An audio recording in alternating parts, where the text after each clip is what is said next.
Okay, so in the last presentation then we looked at speed and being able to calculate speed. For this one we're going to actually look at distance time graphs and actually being able to plot them. Now the thing is, I must stress that whenever you've got a graph that you need to interpret, or if you need to plot any points, please remember some of the rules.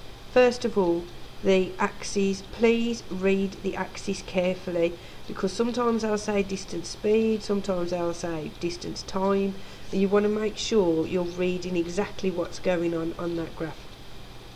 If you're asked to plot points on a graph, use a pencil, a sharp pencil, to put little crosses where your points would be and then join up your dots, unless you are asked to do a line of best fit. Most times you are asked to join up the dots.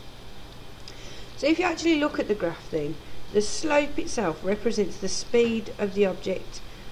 The steeper the slope, the faster the speed. The y-axis shows the distance from a fixed point, not the distance travelled.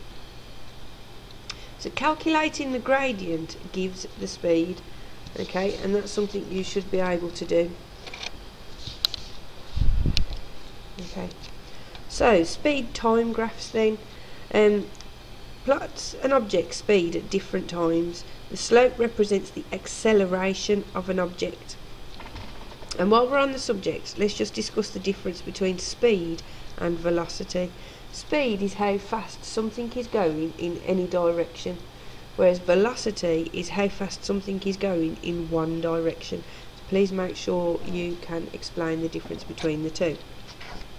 So a constant acceleration increases the speed at a uniform rate. The steeper the slope, the bigger the acceleration. Sort of makes sense. A negative gradient slope indicates deceleration, so going down in speed. A horizontal line indicates constant speed. So again, just look at the units and the axes to see what it's actually saying to you. The area underneath the line represents the total distance travelled by calculating, using this calculation, half times speed times time, to work out what's going on.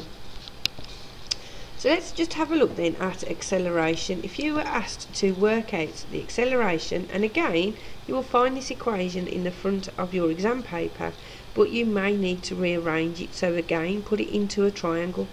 Anything above the divide line goes at the top of the triangle, and the other two parts go to the bottom of the triangle, and there's a multiply there.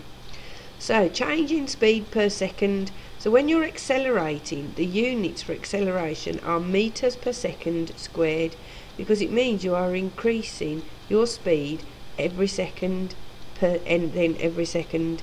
So that's what the squared is. So meters per second, you are increasing your average speed.